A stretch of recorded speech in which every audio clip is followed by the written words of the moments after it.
Yes, I think we've not looked at this bid yet. We received the bid last week, 2 weeks ago sometime.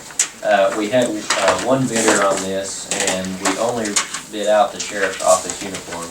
And talking with the sheriff and Mr. Porter, it looks like we want to include the jail uniforms in this bid process, correct? And try to keep all these uniforms from one vendor if possible. But and a 3-year bid, is that something also that you wanted to look at? I think what we've done is a Up to. bid, up to 3 years. How does that? They've got the wording in there, as long as both parties are agreeable to it, Okay. it can be maintained up to 3 years.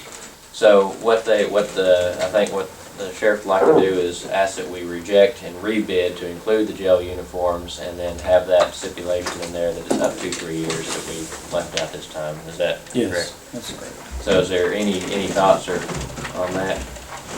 I'm good with that.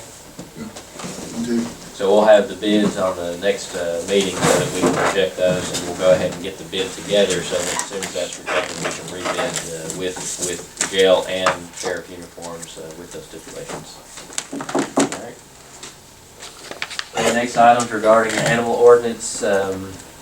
There was a question as to whether or not live trapping on one's property is something that can be done under this ordinance or can be done by law.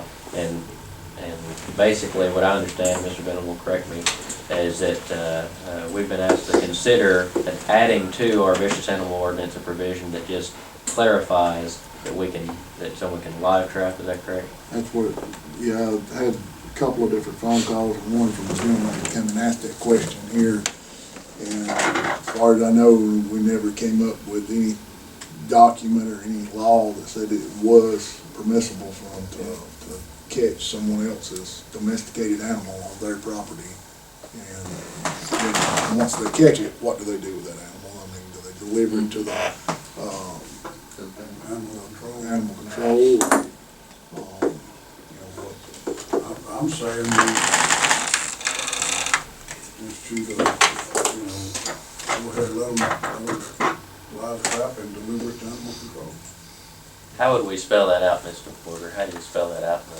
Well, I need to go back and look at the ordinance, see what it says currently, but if we could just amend the ordinance to specifically provide that a landowner can live trap a domestic animal on their own property. And once they do that, they deliver it to the animal control, to the pound. Does that give us open any liability or anything for us? Not to the county. It just, I think there was some concern as we looked at the vicious animal ordinance previously about what landowners' rights are as far as taking care of their own property. And I think Mr. Benham was right. This was one of the issues that came up and just never was addressed. So, There's a lot of cattle farmers and different things that have trouble with animals, and if they shoot them, they're gonna get prosecuted, so, what do we need to do? If Are they asking us to provide the traps for them? No. And what's the sheriff's department's take on it? In the past, what we've been doing is they'll go to the pound and pay a deposit on a trap, and they come get, go set it. And then if they catch them, they take them to the pound. I'm just afraid what you're gonna see is you're gonna see people gonna get traps, they're gonna be baiting them.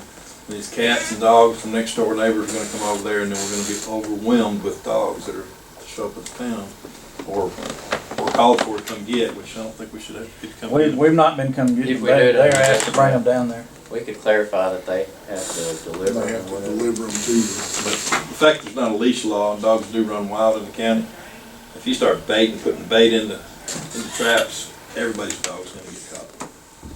And you're gonna open a big can of worms. I agree and understand for nuisance cats or animals that are causing problems, but you're gonna have some people that are just gonna put live traps out there, bait them up, and they're gonna start bringing in 10 dogs a day. well, the ordinance is a vicious animal ordinance, and I don't know how you would distinguish at that point whether or not the animal was vicious or not, because that's really what the ordinance is designed for. Had some language about nuisance animals Right. in that ordinance, Yeah. not just vicious animals. But you gotta understand, people believe nuisances when they go and go potty in your yard, they think that's a nuisance. It's just the way animals are. You're having, you know, you got 100 head of cattle and they're dropping No doubt about that. $1,000 babies, you know, and they're getting. Well, now, the law covers for that. There is a law for, if an animal's chasing livestock, they have a right to shoot If them. you're there to shoot them. Right. You know, if you've got a job and you can't stand guard over you. Yeah.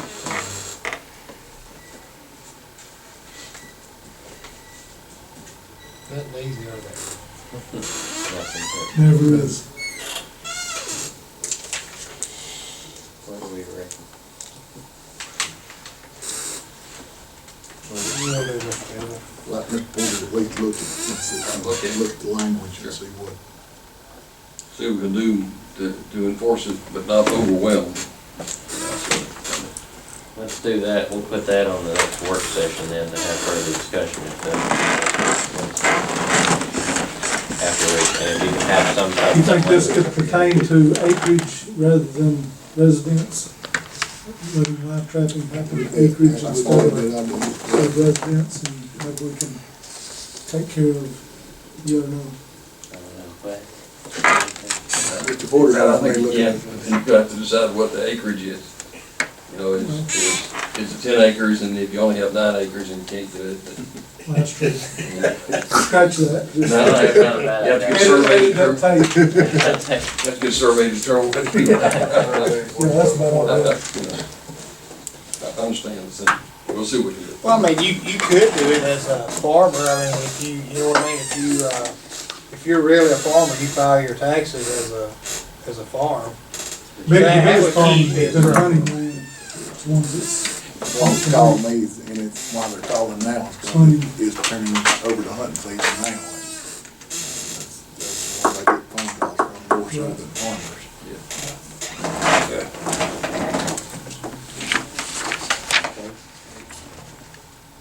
So we'll look at that language at the next meeting. Work session.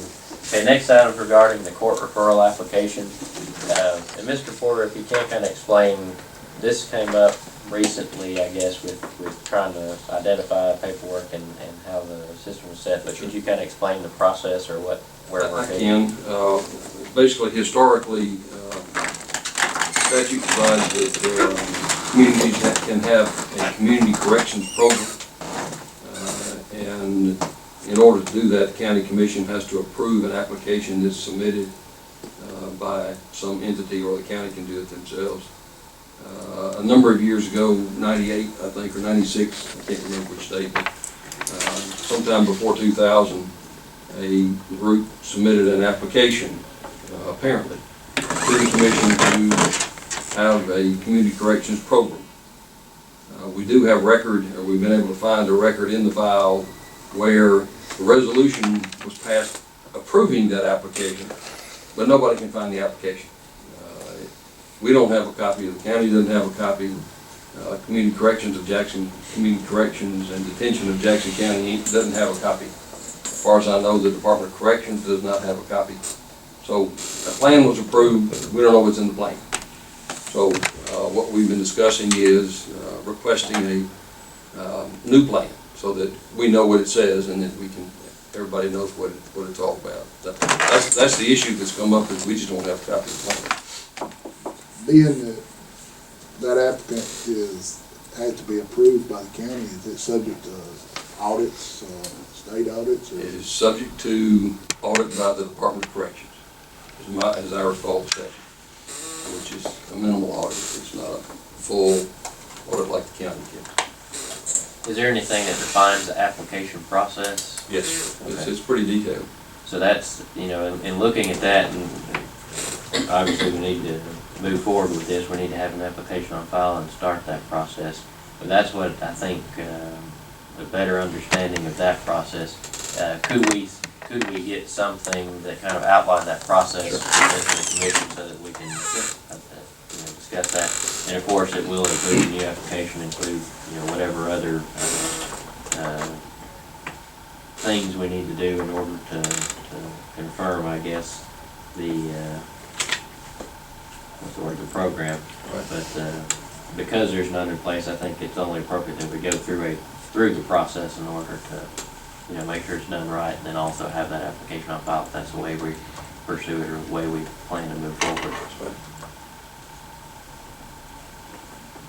Any other thoughts or questions on it? I'll just outline the process so that y'all understand what. So if we can, We need to proceed with it, yeah. yeah, so if you can get us a copy of that process, what we can do is this next, meeting, we'll take a look at that, discussing further, and then I think we can handle the process administratively. It's not until the actual approval that we have to vote, is that correct, Mr. Porter? Correct. So as we discuss that, we'll move forward with whatever pieces of that process we need to. Any questions? Good.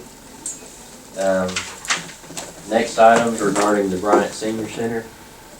The Bryant Senior Center's been looking at the possibility of moving to another location. Currently, they're in the Ruritan School in Bryant, and they would like to move to a building that is on school property at the Bryant School.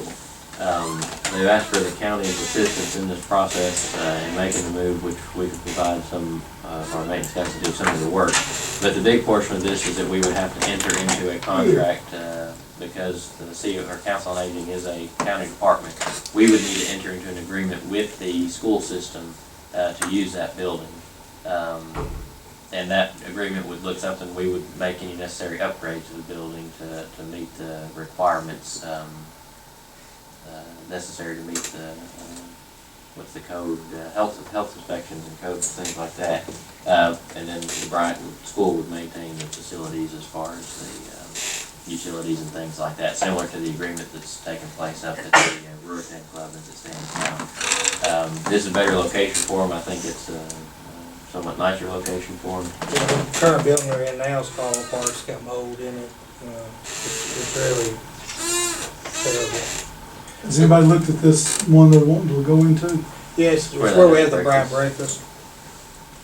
But once you do that, are we talking about, fire sprinklers? You say bring it up to code. No. The code, it requires some things like, handicap accessible facilities, sink, three what's the word? 3 tub sink or whatever. Three compartment sink. A few things like that.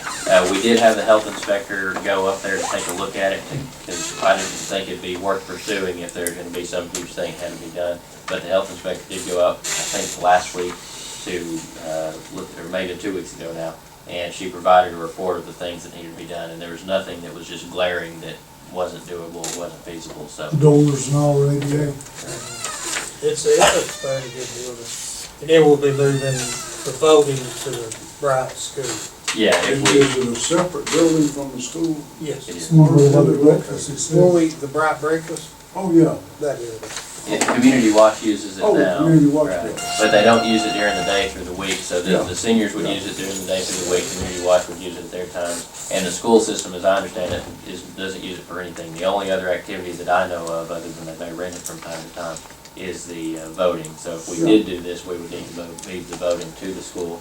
And from my understanding, the principal's okay with that. I want to confirm with the superintendent and principal that there are no other questions or issues. But as long as that's the case, and if the commission's good with it, then that's kind of how it would be laid out. So, any other questions or thoughts on that? What we'll do is, I think the school board has a meeting coming up. I'd like to present that to them. Of course, I don't know that we'll have anything for us to vote on before the school board does. But I just want to make sure there's no opposition before we present it to the school board. I have a question. You say it's the building where the Bryant Neighborhood Watch is located? I thought the Bryant Neighborhood Watch owned that building. No, school. School owns the building. Jackson County School System owns the building. On the property and the building was, I don't know who built the building, but it's on school property.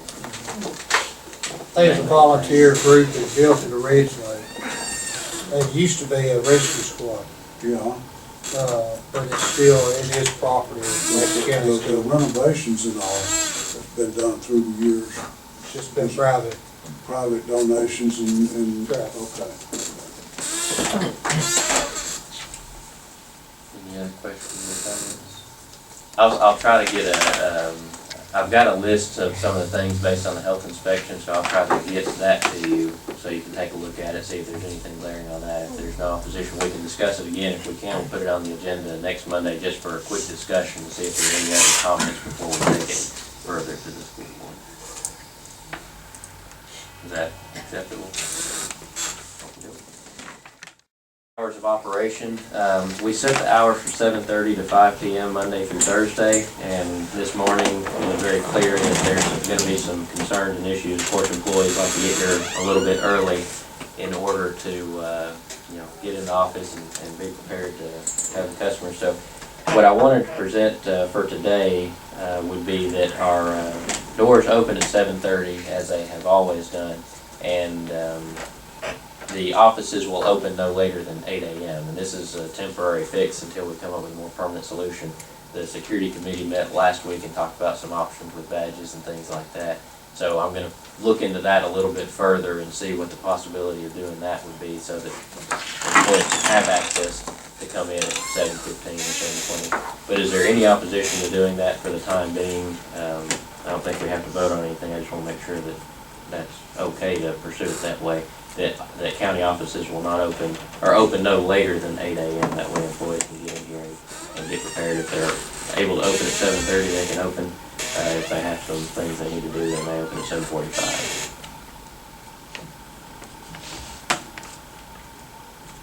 Any concerns with that? And then in the meantime, I'll also look to see about, we need a long-term solution, obviously, if we're going to maintain this so that employees can get in. Before the deputies, I think, were coming in at 7:30, and They were already working 9 hours when everybody else was working 8. Now you're asking them to work 10 so they can come in and do 9. so they're I told staying them at no. 7:30. And I don't think we need to ask them to continue to come in earlier.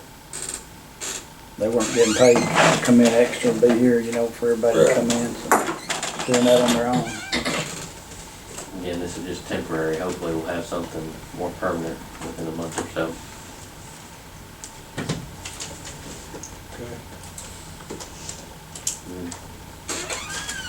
Okay. Quiet bless, silent consent, is that what that means? Okay, I am working on the other option as well. I've got a meeting tomorrow to discuss some of the other options, so hopefully we can come up with a different solution. But after seeing this morning, I think we need to, make it clear that employees have a solution for them, because we had a line of employees standing out here at 7:30. And they were behind people trying to get in. Right. So this would give them an opportunity to get in and get in their office before business actually starts. Alrighty. That concludes everything on the agenda. Move on to our reports. Mr. Manning, you have anything?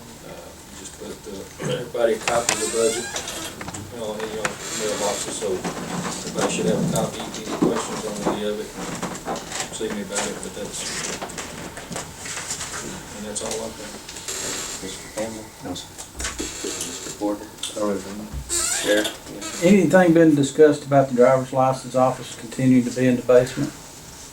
I mean, it's not on the closure list, but, they're down there for free. And that is a lot of the traffic in the morning. It was talked about a little bit through the budget process. I think if we want to pursue changing that, we need to put that, is that something we want to pursue, looking at? Changing the location? We can put that on the next work session agenda and see what our options are. Do you know if there's any legal requirement to house that, or how that is? I'm not understanding that we're just giving them space for free and we don't have to, but they don't have to be in the courthouse. It has been over Annex Building across from. But we've always supplied a place for them. Right. Marvin's, remember that? I can't remember that. Out there, extension office would be a good place for them. Do you know that, Mr. Porter? Are we required? I do not know that. Not that hard traffic. Health department, they're No, gonna they go much state furnish it, because Yeah. they got empty offices over there anyway. Yeah. That's where they need to go. That's 95% of the early traffic coming, trying to get in the courthouse. They go down there and get in line. That's what someone said. Most of them this morning went downstairs. The health department over there's got empty offices, that's a state run agency, and they can pay their power bill and their light bill. okey-dokey. We'll look at that, and I guess we can have something on the agenda on the Next week. 19th, whatever that, yeah, 2 weeks from today, in the work session to see what our options are on it. Just put it on there and move it there. Just vote next week? Yeah. We don't know what our options are. I said put it in there. Oh, so we can't tell them where to move unless we're putting them in our own building. We gotta find out if we can legally move them. The way the state is now, you tell them we're not gonna furnish them a place and we lose the. They'll probably close it down. We'll close the whole thing. Oh, right. Yeah. We can give them an option if the health department is liable that first or not. Extension office, move them off the highway. Yeah, if we can move our senior RX out of that, like we talked about, that might be a possibility. I thought they had the office over there. No, that place is packed with different organizations. All right.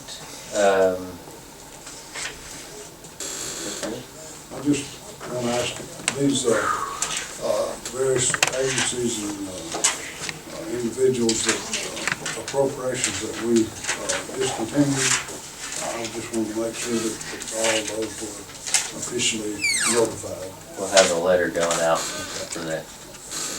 Yeah, we're late on that, I apologize for that. But we will have a letter going out to them. Anything else? Mr. Idle? No, sir. Mr. Venable? No, Mr. Jeffrey? No, sir. That concludes the items for today, so with that, we'll entertain a motion to adjourn. Next meeting, next Monday is a holiday, so our meeting will be on Tuesday, same time, 3 p.m. I think that's it. Was there something else? So, motion to adjourn. Make the motion. Second. All those in favor say aye. Motion, there's a second like that, Jason. You see?